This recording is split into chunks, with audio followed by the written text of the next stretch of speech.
আসসালামু আলাইকুম, সবাইকে স্বাগত জানাচ্ছি বিডি দর্পণের নিয়মিত আয়োজন আজকের দুনিয়ায়। আপনাদের সাথে আছি আমি ফাহাদিয়া মিতু।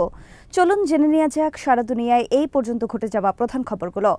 এবার রাষ্ট্রীয় টেলিভিশনে প্রচারিত ভিডিওতে ভূগর্ভস্থ মিসাইল ঘাঁটির চিত্র দেখিয়েছে ইরান। শোনা যায় এই ঘাঁটি থেকেই গত অক্টোবরে ইসরায়েলের ওপর হামলা করা হয়েছিল।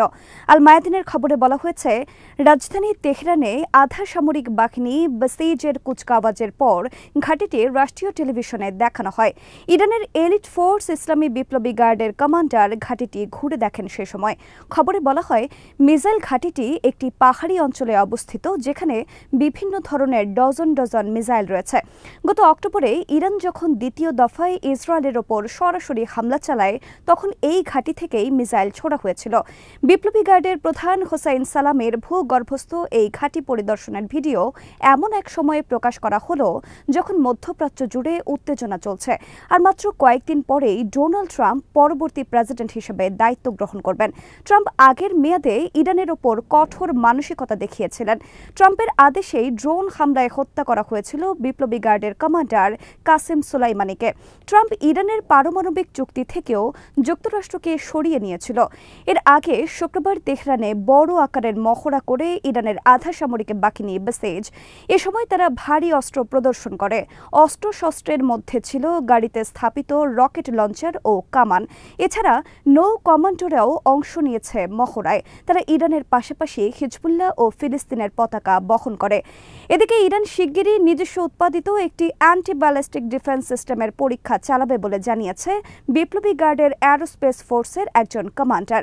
এই পরীক্ষাটি ভূ রাজনৈতিক গুরুত্ব বহন করে উল্লেখ করে ব্রিগেডিয়ার দাভুদ শেখিয়ান বলেছেন, নিকট ভবিষ্যতে আমরা ইরানের নিজস্ব উৎপাদিত অ্যান্টি ব্যালিস্টিক সিস্টেমের পরীক্ষা দেখতে পাব, যে নিঃসন্দেহে ইরানের শত্রুদের জন্য নতুন সামরিক সমীকরণ তৈরি করবে।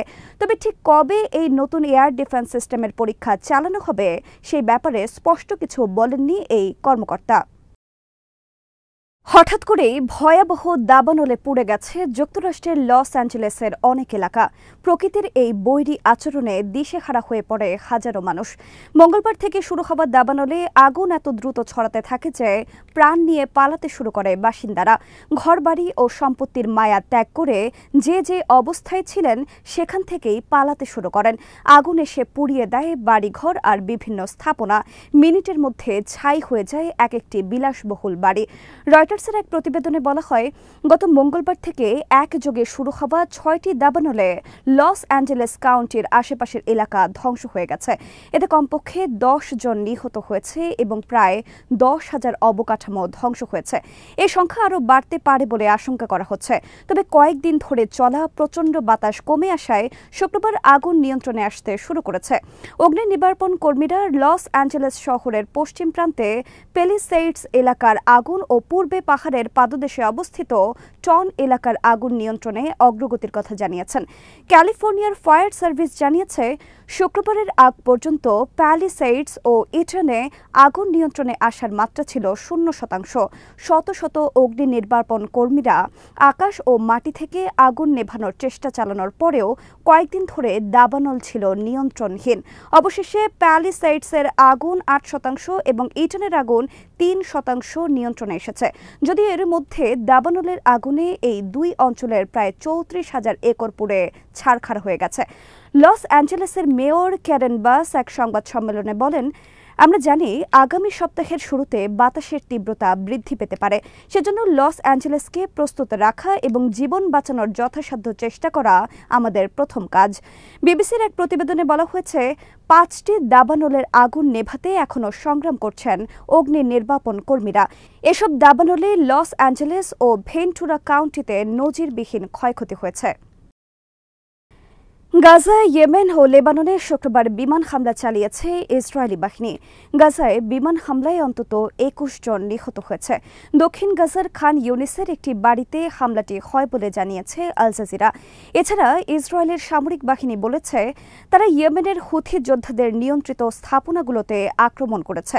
ইসরায়েলি হামলার শিকার এই অবকাঠামোগুলোর মধ্যে রাজধানী সানার কাছে অবস্থিত একটি বিদ্যুৎ কেন্দ্র এবং হোদাইদা ও রাস ইসার বন্দরও রয়েছে। ব্রিটিশ ও মার্কিন যুদ্ধ বিমানও ইয়েমেনে হামলা চালিয়েছে। লেবাননের দক্ষিণে ইসরায়েলি বিমান হামলায় বেশ কিছু লোক নিহত হয়েছে। যদিও ইসরায়েলের সামরিক বাহিনী পরে বলেছে তারা এখনও লেবাননের সাথে যুদ্ধবিরতি মেনে চলার জন্য প্রতিশ্রুতিবদ্ধ। শুক্রবার ভোর থেকে গাজা জুড়ে ইসরায়েলি হামলায় কমপক্ষে আরও ২১ ফিলিস্তিনি নিহত হয়েছেন বলে মেডিকেল সূত্র আল জাজিরাকে জানিয়েছে।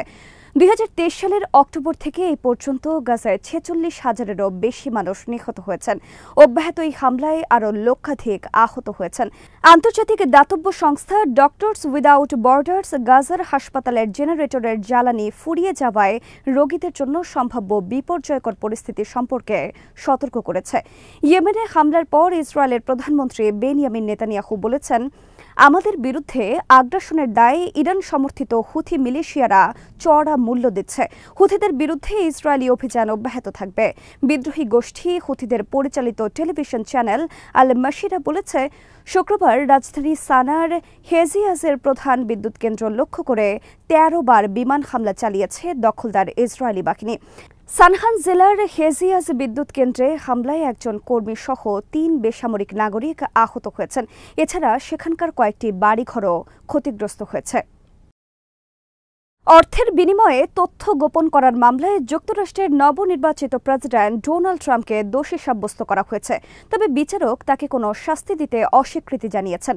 তাই ট্রাম্প কোনো সমস্যা ছাড়াই হোয়াইট হাউসে ফিরে যেতে পারবেন।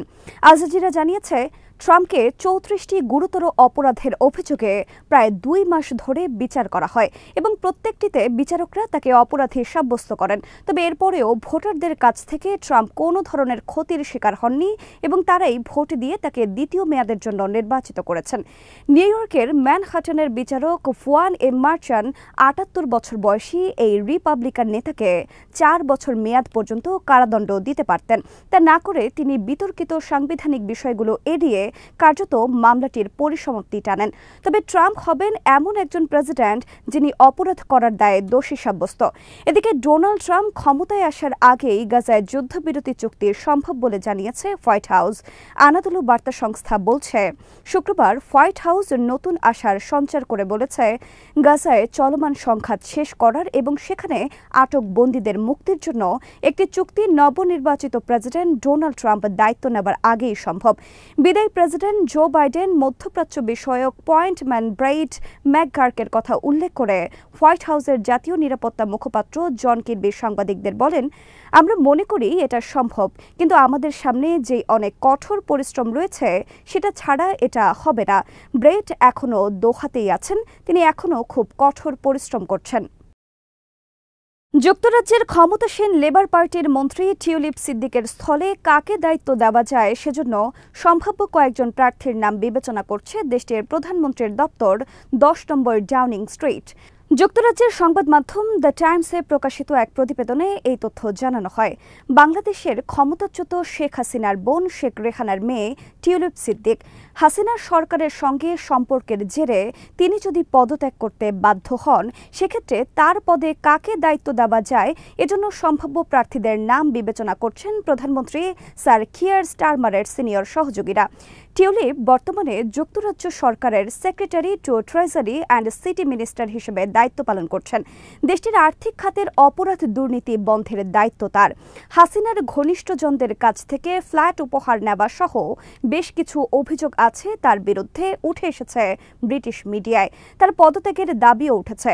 যুক্তরাজ্য সরকারের কর্মকর্তারা গত সপ্তাহে টিউলিপের পদে সম্ভাব্য বিকল্প কয়েকজনের নাম বাছাই করেছেন বলে জানা গেছে।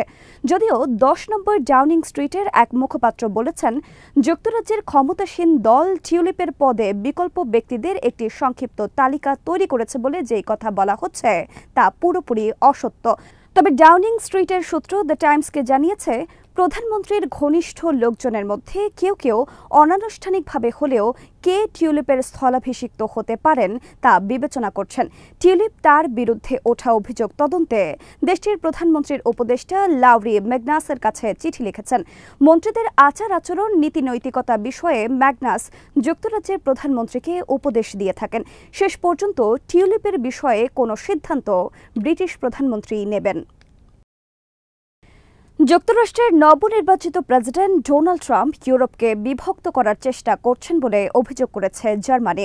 সরকারি সম্প্রচার মাধ্যমকে দেওয়া এক সাক্ষাৎকারে এই অভিযোগ করেছেন দেশটির ভাইস চ্যান্সেলর। সাক্ষাৎকারে ইউরোপকে একসাথে থাকার বার্তাও দিয়েছেন তিনি। আনাদোলু বার্তা সংস্থা বলছে, জার্মানির ভাইস চ্যান্সেলর রবার্ট হ্যাবেক নবনির্বাচিত মার্কিন প্রেসিডেন্ট ডোনাল্ড ট্রাম্পকে ইউরোপীয় দেশগুলোর মধ্যে বিভাজন সৃষ্টির চেষ্টা করার জন্য অভিযুক্ত করেছেন। আর প্রতিক্রিয়া হিসেবে ঐক্যবদ্ধ ইউরোপীয় ফ্রন্টের আহ্বানও জানিয়েছেন তিনি। পাবলিক ব্রডকাস্টার ডয়েচ ল্যান্ড ফ্রাঙ্কের সাথে সাক্ষাৎকারে হ্যাবেক বলেন, ইউরোপকে অবশ্যই একসাথে থাকতে হবে। হ্যাবেক জোর দিয়ে বলেন, প্রেসিডেন্ট হিসেবে ট্রাম্প নিজের প্রথম মেয়াদে আলাদাভাবে দেশগুলোর সাথে চুক্তি করে ইউরোপীয় ঐক্যকে বিভক্ত করার চেষ্টা করেছিলেন এবং তিনি ট্রাম্প আবারও তার সেই প্রচেষ্টাগুলোর পুনরাবৃত্তি করবেন বলেও ইঙ্গিত দিয়েছেন জার্মান এই ভাইস চ্যান্সেলর। এর আগে ডেনমার্কের স্বায়ত্তশাসিত অঞ্চল গ্রিনল্যান্ড দখল করতে সামরিক শক্তি প্রয়োগের হুমকি ফিরিয়ে না নেওয়ায় ডোনাল্ড ট্রাম্পকে সতর্ক করে দেয় Germany. German chancellor Olaf Scholz বলেছেন, সীমানার অখণ্ডতার নীতি প্রতিটি দেশের ক্ষেত্রেই প্রযোজ্য, তা খুব ছোট বা খুব শক্তিশালী দেশ যাই হোক না কেন। জার্মানি ও ডেনমার্ক মার্কিন নেতৃত্বাধীন ন্যাটো জোটের সদস্য। শোলজ জোর দিয়ে বলেন, ন্যাটো আমাদের প্রতিরক্ষার জন্য সবচেয়ে গুরুত্বপূর্ণ হাতিয়ার এবং আটলান্টিক মহাসাগর উপকূলীয় দেশগুলোর সম্পর্কের কেন্দ্রবিন্দু। আজ এখানেই শেষ করছে। সবাই ভালো থাকুন, সুস্থ থাকুন আর দেখতে থাকুন বিডি দর্পণ। চ্যানেলটি ভালো লাগলে সাবস্ক্রাইব করুন, সংযুক্ত থাকুন আমাদের ফেসবুক পেজে। আল্লাহ হাফেজ।